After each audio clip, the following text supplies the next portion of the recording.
What's up guys, Boss here, and in today's video I'm going to push up some early season ladder using what is currently the best lava loon deck in Clash Royale right now, and it's no surprise that it's really strong because the Tombstone is just so good after it recently got buffed, and the guards beforehand too, and those two cards are so good on defense. Paired with the Inferno Drag, you're going to be able to stop some big pushes coming out your opponent.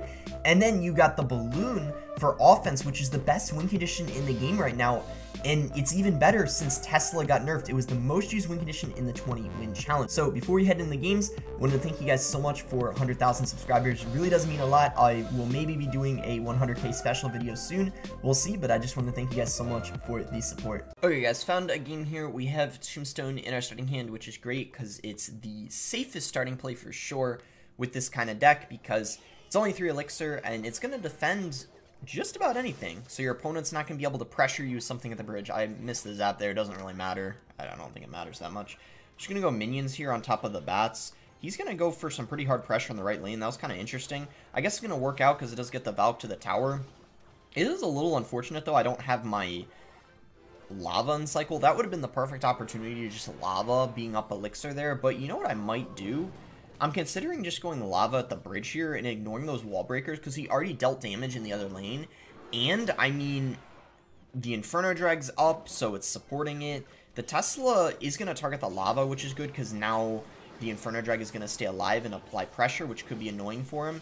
So let's see what he does. He's going to go for bats, so we'll definitely go ahead and zap those. And the Inferno Drag is going to deal with the Valkyrie, and then we're going to get damage with the lava pup, so we might actually take the lead after that. Yeah, we do, and we don't even have to use the balloon. I think our balloon, it's going to be hard to get value out of it in single elixir because he's got a pretty fast cycle, and the Tesla is a pretty reliable counter to the balloon, even though not as good after the nerf, obviously. It's still decent against it, and I'm not going to be able to outcycle it in single elixir, and the way to break through it is a massive lava loon push in double, ideally, especially because I didn't have a good starting rotation.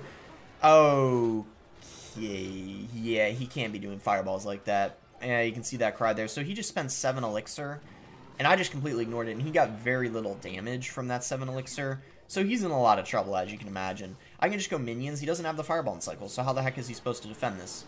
Trick question, he pretty much can. So, yeah, he lost. That's it. I mean, to be fair, though, you know, in this type of matchup, I would have won anyway, probably, because he doesn't even have many air counters at all to what I'm using. He's just, you know, yeah, so he just gave up. I don't blame him. I mean, he can't. I mean, that's not a matchup you're likely gonna win anyway, unless for him. I mean, unless you're an amazing, you know, like one of the best modern wallbreaker players in the whole game. Otherwise, you ain't winning that. So we're in our next one here against BB. So Tombstone again. Probably just go ahead and start with that immediately. Happy to see that in my starting hand. So let's go ahead and do that right now and see how he responds. So I'm going to go Mega Minion. Okay, so Mega Minion usually is some type of beatdown deck. A lot of different things it could be, right? Like it could be Lava Hound, it could be Golem, but you know it's usually going to be a heavier deck. Okay, RG. So actually that's not a beatdown deck. I actually consider RG to be a control deck because it really isn't a beatdown deck. You don't... RG... Beatdown... When I think of beatdown, I think of winning the game with one push. That's not how RG works. RG, you have to build multiple pushes to take the tower. It's kind of different than Lava Hound, or it is kind of like a control deck. But anyway, I'm gonna go ahead and zap this here. I may have to go to something on that. Okay, good. I had a feeling he was gonna activate it late because the queen was low on health. So glad he did that, because otherwise I would have had to waste a Tombstone just to defend it, and then I wouldn't have had it in cycle for the RG, which would have been pretty unfortunate. I'm kind of surprised he went for that RG there in the back, because when you're against a Lava Hound, you're not actually supposed to RG in the back, but maybe he didn't know I was using Lava Hound. I don't know what else he thought I could have had, maybe Graveyard, but I'm a little surprised. But as an RG player myself, that is not something I would have done. That's all I'm saying. That was also a bad Mega Minion, because it's going to... not end up killing the Inferno Drag because I'm able to protect it. He was trying to get it right on top of the Inferno Drag, but it ended up going for the lava. So now he pretty much just committed all of his elixir, and he has nothing for defense here. I mean, he can try to go for a queen, but the balloon is going to take his tower beforehand. I mean, it just needs a hit at this point in depth damage, and that's tower. Yeah. So huge overcommitment there on offense. Didn't work out for him. RG and Lightning, you know, that's 12 elixir. I mean, the Lightning was primarily used on defense, but he used all that elixir at once and didn't get very much out of it. So...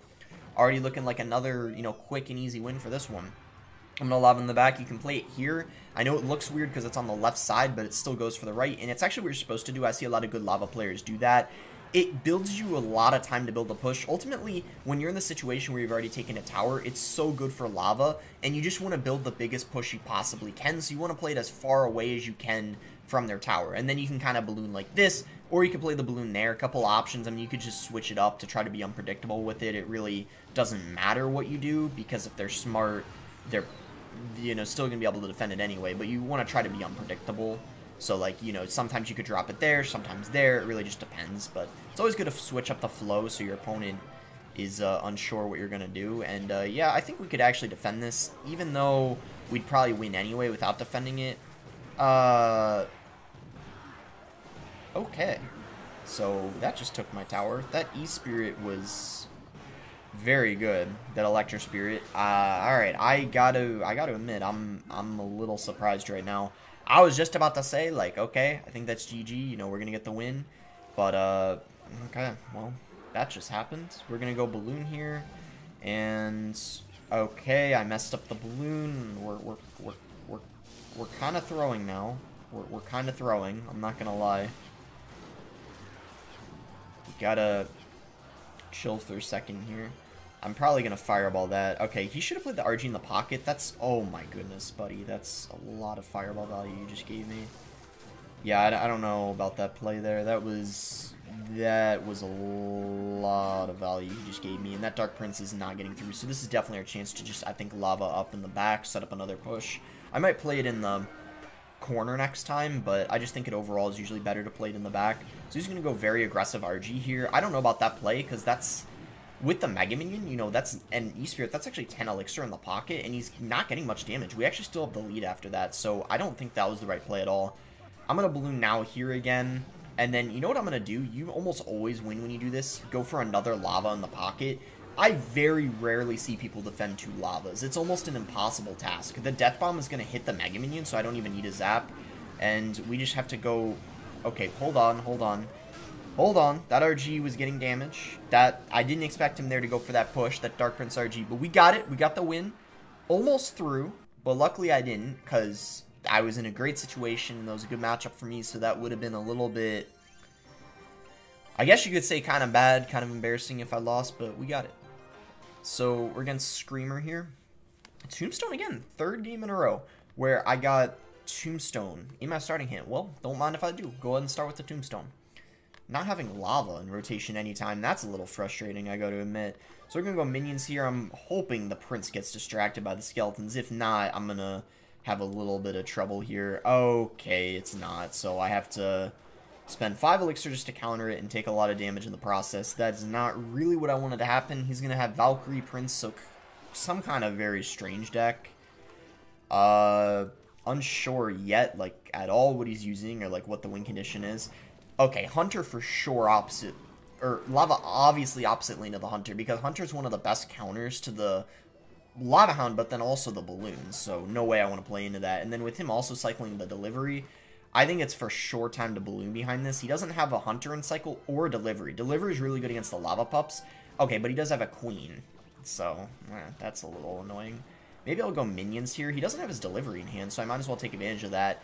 I'm not going to Fireball this just because I don't think he has a great way of taking this out, so there's no need to overcommit. The Queen may go down here anyway, or is it so broken that it won't? No, it's going to be close. Okay, we kill it, so perfect. I'm glad I didn't Fireball, because if I did, it would have gone a complete waste, and it would have been an overcommitment. So he's going to set up a push here. We're going to get a Tombstone down and guards. He doesn't have his Freezing Cycle, so to tell you the truth, I think that was a really bad graveyard, unless he's got arrows. Yeah, that was awful, because I actually defended that for a positive trade when he's already losing by this much. I mean, guards are 3 for 5, and then the 3 for 4 on the Valk. I mean, that was an amazing trade for me. I will have to Lava on the back, and chances are he's going to rush me with the Prince, but I kind of have to, because if I don't, set up a push, then I'm just going to get overwhelmed eventually. That's how it is. That was an interesting Queen. I feel like he needs that on defense, so I don't know how I feel about that play. And it won't even take the tower. That's the other reason why I don't think it was that good, because he just spent a ton of elixir. I mean, with the log, a lot. And go Balloon over here, so the Hunter won't be able to hit both the lava and the Balloon, because they're spaced out really nicely. This time around, I think I will Fireball on offense because we do want to take out that Hunter, or at the very least push it away from the balloon. Okay, we do get a connection, and we also get death damage. So we take that tower down halfway. He doesn't have the freezing cycle because he just used it on defense, so it's highly unlikely he's going to be able to take this tower. I would be a little surprised if he did, unless he gets back to a freeze, and he isn't going to take it. So that essentially means that if he doesn't get back to another graveyard, he loses this game, because freeze doesn't do enough. I may actually just ignore the graveyard and build a push. He's got 8 seconds to go, 7. Okay, he needs graveyard damage. He needs a skeleton hit, I think, right? He just missed the tower with the... Alright, well, there we go. Didn't end up taking it, and even if he did, like I said, he would have had to go graveyard and freeze and overcommit 9 elixir. Chances are I probably would have been able to take his tower in the counter push, but yeah, I'll take it. So let's go ahead and open up this golden crate. I actually can upgrade another card now that I got 100,000 gold. Let's see where we're at right now. Okay, 2,400. Nothing crazy. Season just started, so I'm not gonna stress where I'm at. You know, as I'm sure a lot of you guys probably do the same early season. So we're gonna go ahead and open these up real quick, and yeah, let's end the next one. Let's see if we can keep climbing. Alright, here we go against GS here. So, alright, Tombstone again in our starting hand. We're getting very, very lucky with our rotation. This is very, very nice. And this time around, I actually got a lava too, so I can lava as soon as I feel comfortable doing so. He's gonna... Okay, let's actually lava now, because we have the Tombstone up. It's gonna take care of that. And then if he spams us more, we have the guards. Ooh, 3M. 3M's very, very good against lava. Especially if he's got a Hunter with it. That's going to be a little scary. Maybe I'll just lightly defend this as much as I can. Like, I'm even saying, like, a zap and nothing else. Just so I can support my push further if I want to. We do get a connection with the balloon, so we're actually going to be about where he's at. I mean, it's not bad, I guess. But, I'm going to tell you right now, though, 3M, it's not an easy task to beat when you're running lava. Just because it's just... Okay, so that bar barrel there, great opportunity for us to go guards. In fact, he probably was predicting the guards with that bar barrel, and I didn't end up playing them, which was smart for me to do. So I'm actually going to go balloon here, because he doesn't have his Hunter back in cycle, I don't think. I believe, isn't he still 1 card away from it, or is his cycle really fat? Oh, no. He actually does have a Hunter, but we do get a connection, so it actually wasn't a horrible balloon, especially considering he didn't have his hogs in cycle, so he can't... I hope not get a huge counter push here. Never mind. Yeah, this is not good. Yeah, I you know, if I lose it, I won't mind too much, because this is just a hard counter, but I'll do my best to come back. But yeah, 3M, the thing is, it's not even meta, you know, you're not going to play against it anyway. It's like, it's not really that good, but it's like, if you do run into it and get unlucky, well, then that's kind of unfortunate. But, it's not over yet. I mean, we do almost have the left tower, so even just one more balloon with death damage, I mean, you got to imagine would probably take it. Maybe if I could get a good fireball here, like if I'm able to hit the Musk and the tower and the Hunter all at the same time with the fireball, like this, yeah, like that is what I was talking about. We could potentially come back. That looked like a pretty big mistake, in my opinion, coming out from him. I'm going to go Tombstone here, and then guards. Okay, that was a little bit unlucky. I don't know how the Tombstone just got evaporated, but that's it. Wow. Alright, well, you know, I told you it was going to be difficult. I mean, we used good effort because I took a tower. It got kind of close. If he didn't, you know, 3-crown me right then and there, and I actually was able to defend, I would have had a great chance of winning because his second tower was almost taken. But yeah... It's hard to build a huge push and then defend all that spam, and just 3M Hunter, very good air counters, but yeah, you know, is what it is. Alright, we're in a game here against Crystal now. So, he's gonna go Ice Spirit, okay. And Skeleton, so maybe Expo. It's gotta be, you know, probably you gotta imagine it's gonna be some sort of cycle deck. Yeah, so we can just Lava Hound now. I know I don't have a Tombstone up, but my cycle's a little awkward, and when you're against Expo, you just have to go for lavas, because then they're forced to go Expo, and if they don't have a great cycle to support it, you can get good value with your Inferno Drags and your balloons. Expo does have matchup against Lava Hound. I'm sure a lot of Expo players know that. Of course, it takes practice, but it does definitely have matchup against Lava Hound. But a bad Expo player will make mistakes, and you can definitely win. So and capitalize off of them. I can actually zap to reset the tower so it locks. Ooh. See, like, that's what I'm saying. What was that Tesla? Like, see, when I was just talking about mistakes, that's kind of what I'm referring to when I mean mistakes. Like, if your opponent's going to do things like that, then yeah, you're definitely going to win. And he's laughing, but the funny thing is, that was his fault. If he didn't misplay the Tesla, he probably would have defended that. So we'll just set up for another Lava Hound here. If he goes Expo on the left, I'll just Inferno Drag on it again. He's going to do it in the right. Makes sense. They almost always have to play it in the right, because if you don't, then you're just going to lose your tower. That's usually what happens, because the Expo is a really good distraction to the Lava Hound. You see, it kind of keeps it at bay and distracts it, so then the Tesla can kind of go to town on the Lava Hound or whatever support cards you have. That's why it's kind of annoying, and that's why it tends to do pretty good against Lava. But because of that mistake, we might be able to win just because of that. So, good zap here. We still have a pretty sizable advantage, I would say, just because, yeah, especially after those Lava Pups connecting, you better believe it. Because now if this goes in a 2-tower game, I'm probably going to have a really good chance of winning. And he still needs to take, yeah, my left tower. So you see Expos now.